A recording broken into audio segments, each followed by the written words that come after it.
बस देखो factors faceted rate of reaction, सुन लो इसमें से भी एक ही सुना, रेट ऑफ रिएक्शन। देखो सबसे पहला है टेम्परेचर, सुनो इसको। तो कोई भी रिएक्टेंट है, मान लो ए और बी, ठीक है भाई, ये ए और बी रिएक्टेंट है। अब अपन ने क्या कर दिया, टेम्परेचर इंक्रीज, यो देखो। तो जब टेम्परेचर को इंक्रीज करोगे तो ये क्या करेंगे, एनर्जी को एब्जॉर्ब करेंगे ना, हीट को। तो जैसे ये एब्जॉर्ब करेंगे तो इनका देखो मूवमेंट जो है वो क्या होगा, इंक्रीज होगी, या इनके बीच में टक्कर होगी, यानी कोलिजन्स, टकराएंगे एक दूसरे से। तो इजीली ये क्या बना लेंगे, प्रोडक्ट। जब अपन कोई भी रिएक्शन हो, उस रिएक्शन के अंदर, ये मेन बात है, 10 डिग्री टेम्परेचर बढ़ाते हैं तो जो रेट ऑफ रिएक्शन है, रेट ऑफ रिएक्शन, ये रेट ऑफ रिएक्शन भी 2 और 3 टाइम्स इंक्रीज हो जाती है। भाई ऐसा क्यों होता है, उसका रीजन सुनो। जैसे ये ग्राफ है, ये आता है 1 नंबर के क्वेश्चन।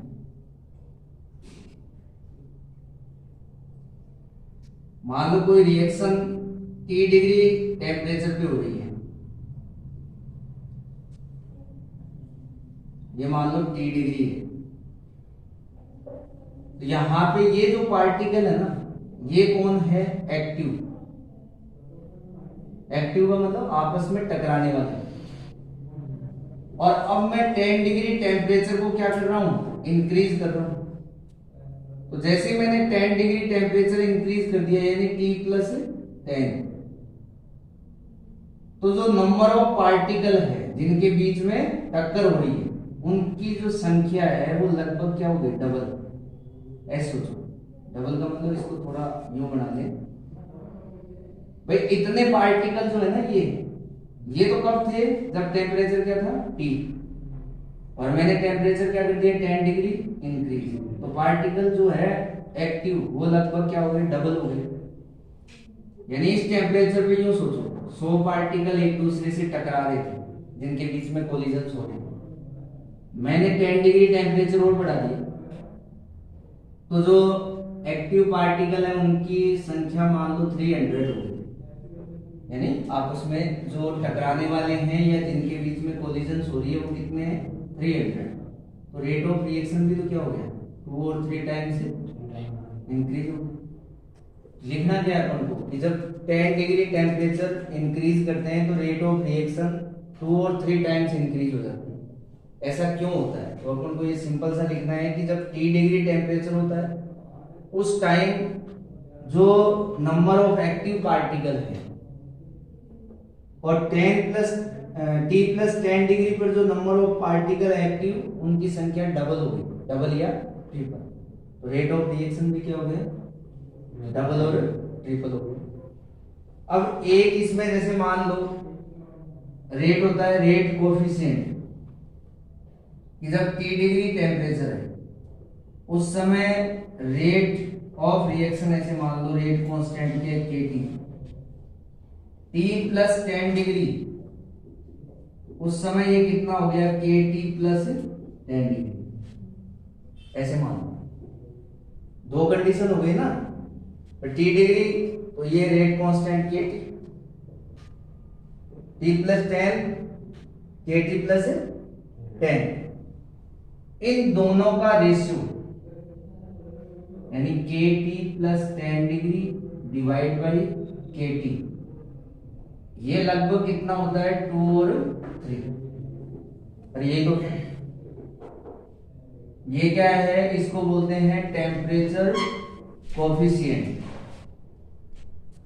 तो छोटा सा क्वेश्चन 1 मार्क्स का ये भी आ जाता है कि भाई टेम्परेचर कोफिशिएंट क्या होता है। तो सिंपल सा क्या याद रखोगे, कोई रिएक्शन है T डिग्री सेल्सियस पे, उसका रेट कांस्टेंट क्या है, KT, T+10 पे कितना हो गया, KT+10, इन दोनों का रेशियो, ये क्या होगा, टेम्परेचर कोएफिशिएंट। क्वेश्चन के अंदर पूरा डिराइव करना पड़ेगा सर? नहीं, वो तो छोटे छोटे क्वेश्चन आएंगे कि टेम्परेचर कोएफिशिएंट क्या है। एक क्वेश्चन ये बनता है, एक क्वेश्चन ये बनेगा कि टेम्परेचर को जब इंक्रीज करते हैं तो रेट ऑफ रिएक्शन इंक्रीज होता है, तो ऐसा क्यों। एक क्वेश्चन ये बन जाता है कि 10 डिग्री टेम्परेचर को इंक्रीज करते हैं तो रेट ऑफ रिएक्शन 2 और 3 टाइम्स इंक्रीज होता है, ये क्यों हो रहा है। एक क्वेश्चन ऐसे आ जाता है कि रेट ऑफ रिएक्शन को जो टेम्परेचर इफेक्ट करता है उसका ग्राफ बनाओ, एक क्वेश्चन ये आता है। छोटे छोटे क्वेश्चन आएंगे यहाँ से। एक क्वेश्चन ऐसे बनेगा, देखो कि कोई रिएक्शन है, उस रिएक्शन में 10 डिग्री टेम्परेचर इंक्रीज करने पर rate of reaction 2 time increase होता है। अगर टेम्परेचर को 80 से 180 कर दिया जाए,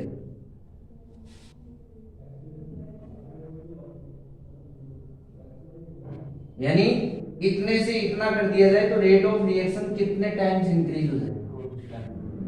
तो ये कैसे निकालेंगे, सिंपल सा है। जैसे देखो 10 degree rate of reaction increase कर रहे हो तो रेट ऑफ रिएक्शन डबल हो गई। फिर टेम्परेचर कितना है, देखो 180 माइनस 80 डिवाइड बाई 10, तो 2 पावर क्या आ जाएगा, 10 ही तो आ गया। अरे भाई 180 माइनस 80 तो 100 हो गया ना, 100 डिवाइड बाई 10।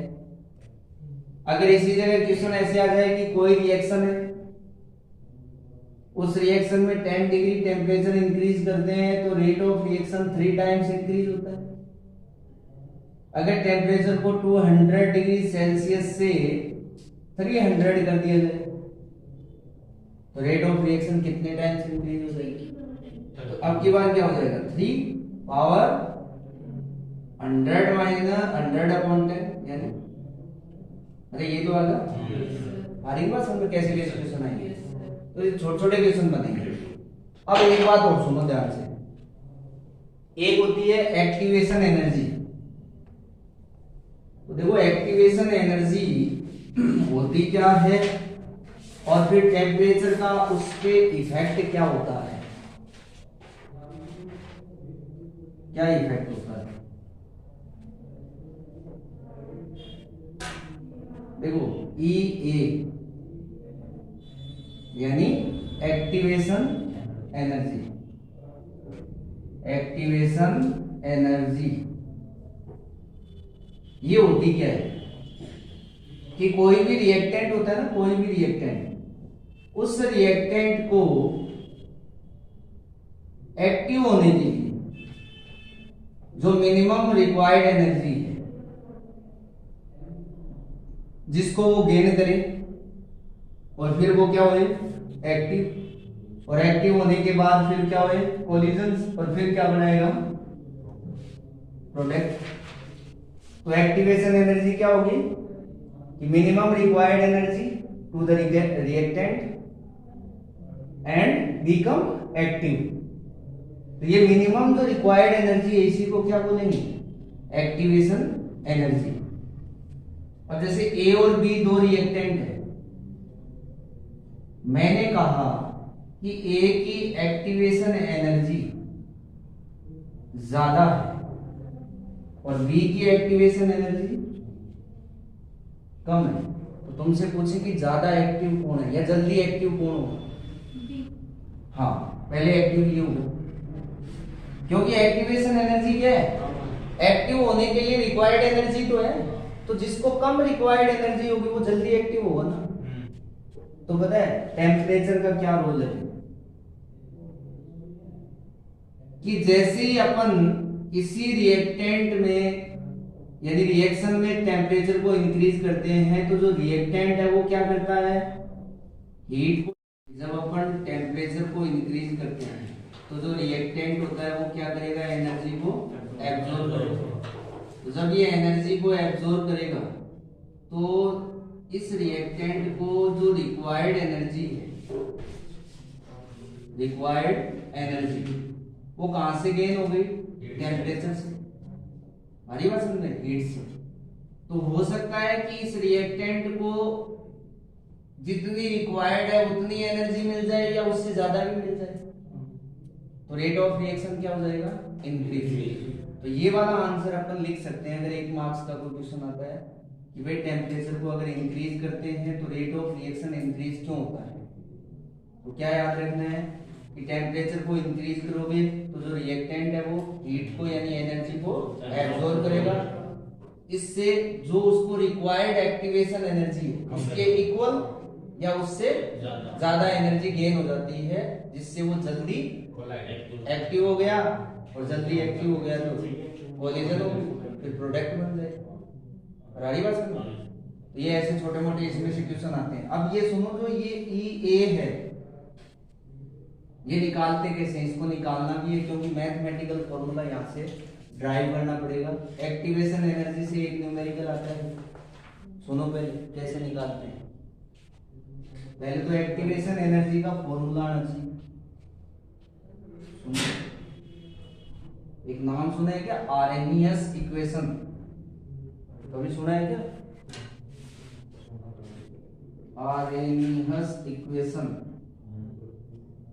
होती क्या है, K equal to A E A upon R T, ये आर्हेनियस इक्वेशन। इसमें ये K कौन है, K तो हो गया रेट कांस्टेंट, ए कौन हो गया आर्हेनियस कांस्टेंट, ई ए कौन है एक्टिवेशन, आर क्या है गैस कांस्टेंट, अरे सही है, और टी क्या है टेम्परेचर, अरे यही तो इसको क्या करना है,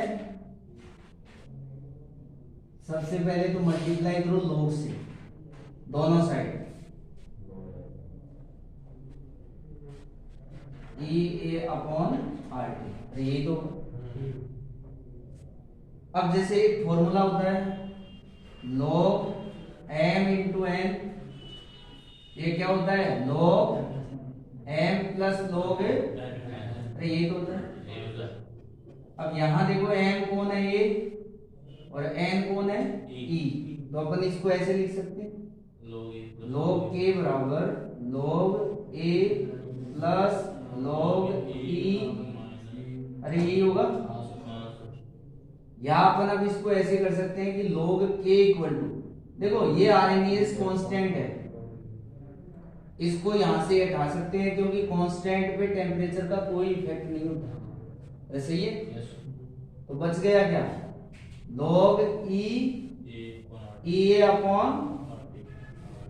और जो पावर में होती है log के उसको आगे की तरफ ले आओ, तो इक्वेशन क्या बन जाएगी log k equal to minus E A upon और log e, log e की वैल्यू होती है 1, कितनी, तो बच गया क्या log k बराबर minus E A upon R T, अरे ये तो।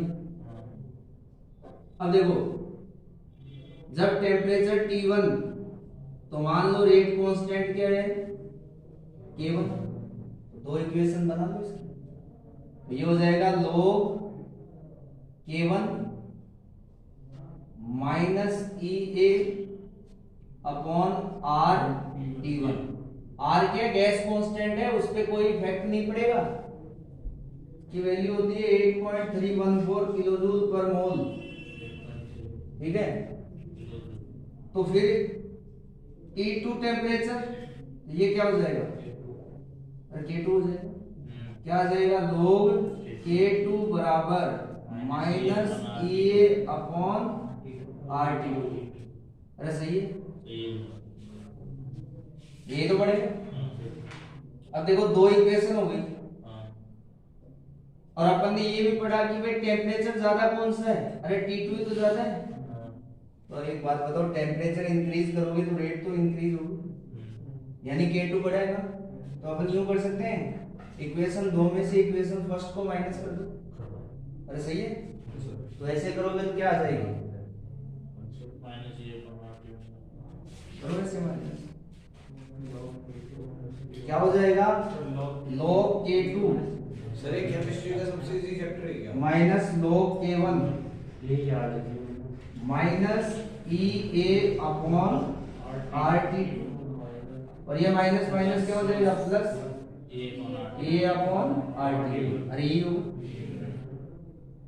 देखो ये क्या हो गया log m minus log n हो गया, अरे ये log m upon n a2 upon k1। इसको ऐसे लिख सकते हैं कि भाई EART1 माइनस EART2, अरे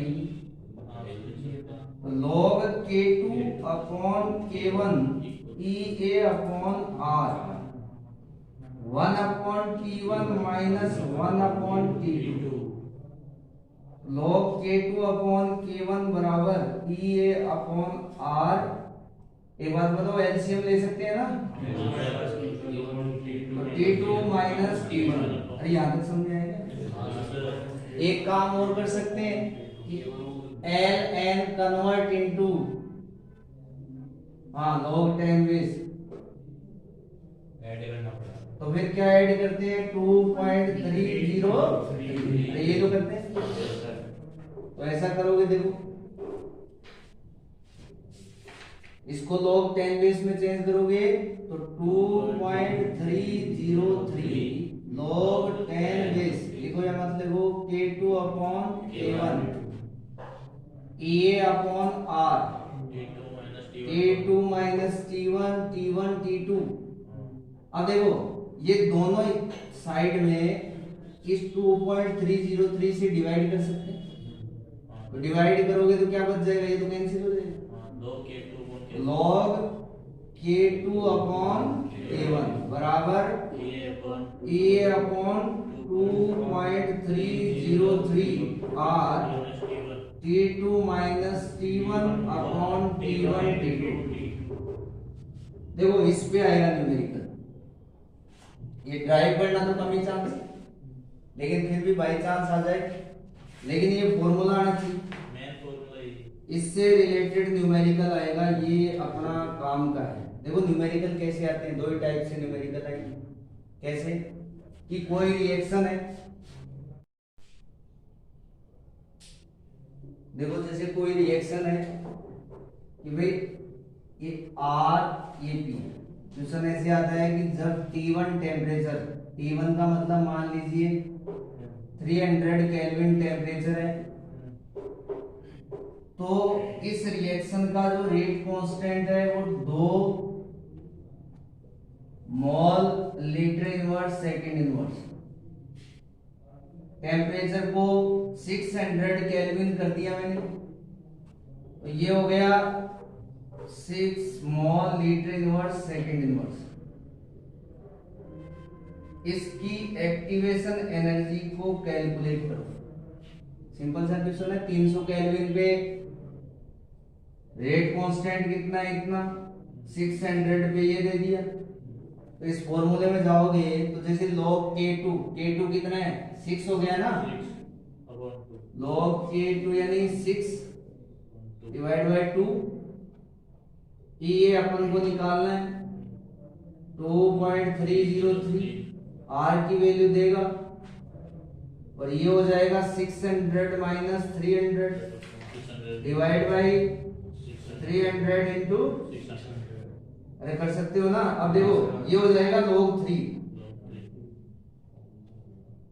ये एज इट इज। अब log 3 की जो वैल्यू होती है वो कितनी है, ये भी एग्जाम में देगा 0.47 ये वैल्यू देगा, तो ये यहाँ रखोगे तो यहाँ से ओनली EN तो है, सॉरी EA तो है, और आ जाएगा ना। ऐसे क्वेश्चन आएगा इसका न्यूमेरिकल, कर लोगे हो जाएगा। एक कई बार ऐसे डायरेक्ट क्वेश्चन दे देता है कि कोई केमिकल रिएक्शन है, उस केमिकल रिएक्शन में अगर टेम्परेचर को 400 से 800 केल्विन कर दिया जाए तो जो रेट कांस्टेंट है वो 2 टाइम्स या वो डबल हो जाता है, रेट कांस्टेंट बिकम डबल। तो इसमें सीधा ही दे दिया रेट कांस्टेंट डबल हो गया, इसका मतलब क्या हो गया, अरे इसका रेशियो क्या है 2 हो गया ना, यहाँ सीधा ही आ जाएगा log 2, और log 2 की वैल्यू होती है 0.301, ये log 2 की वैल्यू हो जाएगा। तो कैलकुलेशन करते रहना, ऐसे न्यूमेरिकल आएंगे। अब देखो जैसे कि भाई कोई भी रिएक्शन है, उस रिएक्शन में एक्टिवेशन एनर्जी और पोटेंशियल एनर्जी, इनका क्या रूल है, एक तो एक्टिवेशन आ गई और एक कौन सी बोली है, पोटेंशियल। सुनो इसको ध्यान से सुनो, H2I2 ये 2HI, ये कोई रिएक्शन है, ठीक है। देखो इसको ग्राफ के द्वारा अपन समझे, या मैं इसको पहले ऐसे कहूं कि ये दोनों रिएक्टेंट है, ये क्या करेंगे, एनर्जी को एब्जॉर्ब करेंगे, यानी एक्टिवेशन एनर्जी, ये एक्टिव हो गए, और एक्टिव हो गए ऐसे ऐसे एक ट्रांजिशन स्टेट बनाते हैं। इसका मतलब होता है कि दोनों एक दूसरे के पास में आ रहे हैं, यानी दोनों के बीच में कोलिजन हो रही, फिर जाकर ये क्या बना लेते हैं, प्रोडक्ट, ये तो बन गया इंटरमीडिएट, या इसको बोलते हैं एक्टिवेटेड कॉम्प्लेक्स। तो यानी एक्टिवेशन एनर्जी क्या होगी, फिर एक्टिवेटेड कॉम्प्लेक्स बनाने के लिए जो रिक्वायर्ड एनर्जी है वही एक्टिवेशन एनर्जी। एक्टिवेटेड कॉम्प्लेक्स बनेगा कब, जब कोई भी रिएक्टेंट एक्टिव होगा। तो इसको अगर ग्राफ के अंदर अपन देखें,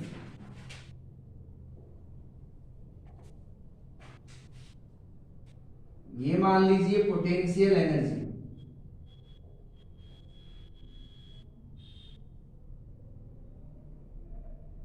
रिएक्शन डायरेक्शन,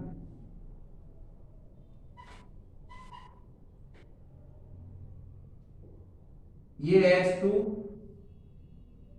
और I2। अब सुनो, सबसे पहले अभी तो ये ग्राउंड स्टेट पे, अभी डिसएक्टिव है, यूं सोचो। तो पहले ये क्या कर रहे हैं, एनर्जी को, तो जैसे इन्होंने एनर्जी को एब्जॉर्ब किया,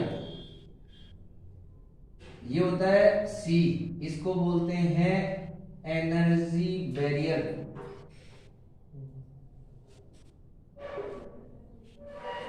कि भाई ये H2 और I2 एनर्जी को पहले क्या कर रहे हैं, एब्जॉर्ब, यानी जो एब्जॉर्ब कर रहे हैं, जिससे एक्टिव हो रहे हैं, उसको क्या बोला, एक्टिवेशन एनर्जी। और इस एनर्जी को ये गेन करके यहां पहुंच गए, और यहां पहुंच के क्या बनाएंगे, ये अरे ये तो बनाएंगे एक्टिवेटेड कॉम्प्लेक्स। देखो प्रोडक्ट केवल वही बना पाएगा जिसकी एनर्जी इतनी सफिशिएंट हो कि इस एनर्जी बैरियर को क्रॉस कर पाए। तो इसको क्रॉस करने के लिए, मतलब इस बैरियर को क्रॉस करने के लिए जो एनर्जी ले रहा है वही तो एक्टिवेशन एनर्जी। यहां के ये बन गया एक्टिवेटेड कॉम्प्लेक्स। अब ये एक्टिवेटेड कॉम्प्लेक्स क्या होता है, लास्ट में डिसोसिएट हो जाता है, डिसोसिएट होके ये ऐसे प्रोडक्ट बनते हैं, यानी H और H के बीच का बॉन्ड तो डिसोसिएट हो गया, और नया बॉन्ड क्या बन गया, H और I, ये H और I। अब मेन बात ये है कि चलो ठीक है, ये एक्टिवेशन एनर्जी है, इसका रोल तो क्या था कि भाई ये रिएक्टेंट है, ये एनर्जी को एब्जॉर्ब कर ले, और एब्जॉर्ब करके ये एक्टिव हो गया, और एक्टिव होके इस एनर्जी बैरियर को क्रॉस कर लिया, और यहाँ के इन्होंने क्या बनाया, एक एक्टिवेटेड कॉम्प्लेक्स। अरे एक्टिवेटेड कॉम्प्लेक्स का मतलब यूं समझो, ये H है और ये I है, ये दोनों न्यूट्रल है फिलहाल, या डिसएक्टिव है। ये एनर्जी को क्या कर रहे हैं, एब्जॉर्ब, एक्टिव हो गए, एक्टिव हो गए तो ये पास में आएंगे, टकराएंगे ना, तो टकराएंगे तो उस दौरान जो बनेगी इनकी स्टेट, उसको क्या बोलेंगे, एक्टिवेटेड कॉम्प्लेक्स या इंटरमीडिएट बोल दो। और फिर ये डिसोसिएट होकर क्या बना, प्रोडक्ट।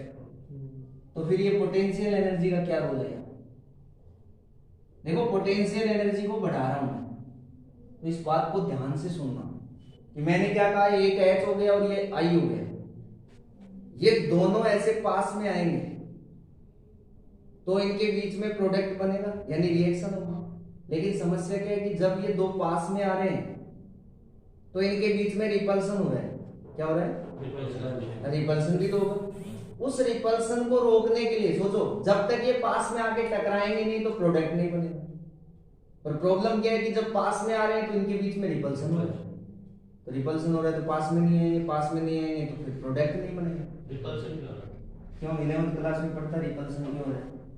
अरे एटम में न्यूक्लियस भी होता है, न्यूक्लियस इलेक्ट्रॉन रिपल्सन होगा। तो इसको कहीं ना कहीं इस रिपल्सन को क्या करना पड़ेगा? अरे रोकना पड़ेगा। तो रोकने के लिए कौन सी एनर्जी इंक्रीज करोगे? पोटेंशियल एनर्जी इंक्रीज करो। ऐसे मान लो दोनों दूर भाग रहे हैं लेकिन अपन उसको क्या ला रहे हैं? पास।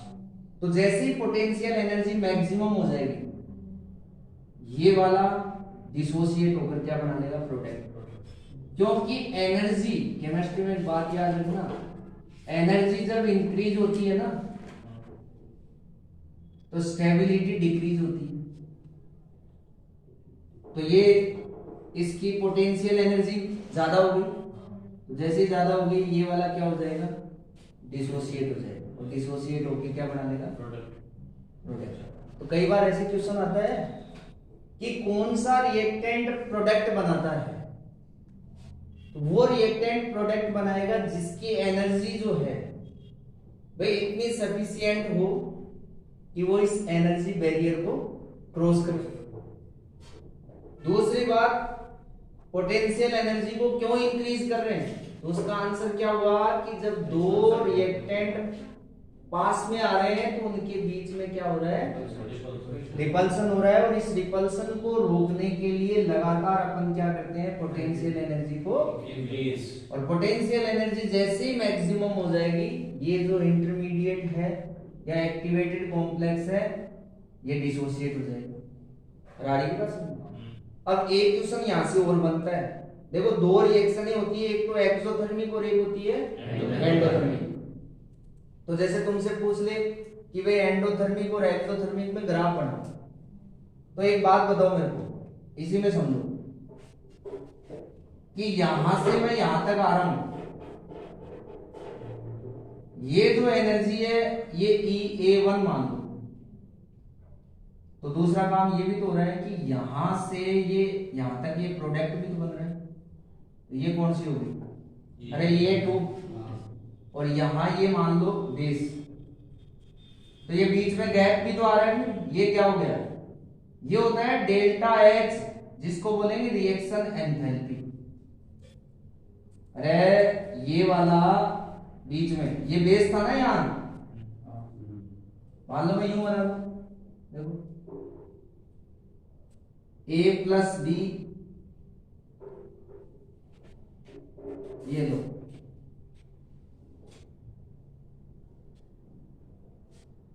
ये तो हो गया EA, अरे 1 हो गया ना यहां से यहां, और यहां ये प्रोडक्ट बन रहा है तो ये क्या हो गया? EA2। इसको ऐसे आगे बढ़ाओगे तो ये गैप नहीं दिख रहा, इसको क्या बोलेंगे? Delta H। और डेल्टा H क्या आएगा फिर? तो delta H equal to EA1 minus EA2। तो ये क्या आ जाएगा? देखो ये ज्यादा है और ये गैप ज्यादा है ना, और ये क्या है? ये पॉजिटिव ही तो आएगा। पॉजिटिव का मतलब एंडो। और अगर इसको जैसे नीचे की तरफ आ जाए, ये ग्राफ ही आएगा ऐसे। अगर मैं इसको ऐसे बढ़ा दूं, ये A और B, A+B, ये मान लो, तो देखो ये तो हो गया EA1, अरे ये 1 हो गया, और ये क्या है? EA, अरे 2 नीचे तक गया। तो ये डेल्टा H क्या आएगा फिर? देखो delta H equal to EA1 minus EA, तो डेल्टा H क्या आया? अरे नेगेटिव, और नेगेटिव का मतलब एक्सोथर्मिक। कोई बात समझ में आ रही है क्या भाई? मेन बात क्या है इसमें? मेन बात तो इतनी सी, पोटेंशियल एनर्जी क्यों बढ़ रही है, और ये थोड़ी सी याद रखने वाली बात है। ये तो ग्राफ बताना है कि भाई डाउन जा रहे हैं कहाँ जा रहे हैं, हो जाएगा ना, हो जाएगा। अगला देखो इसमें effect of catalyst on the rate of reaction. Rate of reaction पे कैटलिस्ट का इफेक्ट क्या होता है, सुनो मेरी बात। Effect of catalyst on the rate of reaction, तो सुनो, देखो जैसे मान लो मैंने कहा कि ए और बी, ठीक है, जिसकी एक्टिवेशन एनर्जी ज्यादा उसकी रिएक्टिविटी अरे कम, ये तो बात है। तो जो कैटलिस्ट होते हैं उनका काम क्या है कि जो रिएक्टेंट होते हैं इस रिएक्टेंट की एक्टिवेशन एनर्जी को कम कर देते हैं। और कम क्यों कर देते हैं उसका भी रीजन है। जैसे कैटलिस्ट काम क्या करता है, वे मान लो डी ब्लॉक में पढ़ते हैं अपन, ये कोई कैटलिस्ट है, ये क्या करता है इस रिएक्टेंट को अपनी सरफेस पे ले आता है। आगे ना एक ही सरफेस पे, एक ही सरफेस पे आ गए तो इनके बीच में रिएक्शन क्या होगी, थोड़ी फास्ट होगी। फास्ट क्यों हो गई, क्योंकि इनकी एक्टिवेशन एनर्जी क्या हो गई, अरे डिक्रीज हो गई। एक तो ये खुद चल के आते हो, एक इनको खुद ले आया, दोनों में अंतर। एक तो मान लो खुद चल के जाओ और एक कोई ले आए। तो ये कैटलिस्ट क्या करता है कि जो ये रिएक्टेंट होते हैं इनको अपनी सरफेस पे ले आता है। और क्यों ले आता है, अपन ने पढ़ा था फ्री वैलेंसी कि जो कैटलिस्ट होते हैं वो केवल कौन होते हैं, D block elements. D block elements को एज ए कैटलिस्ट यूज करते हैं। क्यों, क्योंकि उनके पास अनपेयर्ड इलेक्ट्रॉन होते हैं। क्या होते हैं, अनपेयर्ड इलेक्ट्रॉन। और अनपेयर्ड इलेक्ट्रॉन जो होते हैं उन्हीं को क्या बोलते हैं, फ्री वैलेंसी। तो फ्री वैलेंसी जो होगी वो रिएक्टेंट को क्या करेगी, अपनी ओर अट्रैक्ट करेगी, जिससे वो एक ही सरफेस पे आ गए। एक ही सरफेस पे आ गए तो जो रेट ऑफ रिएक्शन है वो इंक्रीज हो जाएगी। तो मेन बात क्या हो गई, एक्टिवेशन एनर्जी डिक्रीज। तो इसका जैसे ग्राफ बनाना है, तो ग्राफ बनाओगे तो कैसे बनेगा, तो वही तो ग्राफ, जैसे मान लो ए और बी है, ये लो, ये सी यानी एनर्जी बैरियर, ये EA1 EA, ये मान लीजिए इतनी एनर्जी कब चाहिए, विदाउट कैटलिस्ट। अब अपन ने कैटलिस्ट को यूज किया तो ये यू मान लो, तो देखो ये जल्दी ये वाला EA2 मान लो, तो ये कम हो गया ना, ये कहां हो गया, प्रेजेंस ऑफ, अरे समझे क्या, ये ग्राफ बन गया इजी से। तो लिखना क्या है, ऐसे क्वेश्चन छोटे छोटे आएंगे, effect of catalyst on rate of reaction. तो यही बात लिखनी है कि कैटलिस्ट होते हैं उसकी प्रेजेंस में जो एक्टिवेशन एनर्जी है वो डिक्रीज होती है, और डिक्रीज हो गई तो रेट ऑफ रिएक्शन इंक्रीज होगी। फिर ऐसे पूछ ले कि ग्राफ बनाओ, ये मोल फ्रैक्शन होता है, तो मोल फ्रैक्शन, और ये रिएक्शन डायरेक्शन, यहां आके क्या बन जाएगा, प्रोडक्ट बन जाएगा। हरी बात समझ, हाँ बहुत है। अरे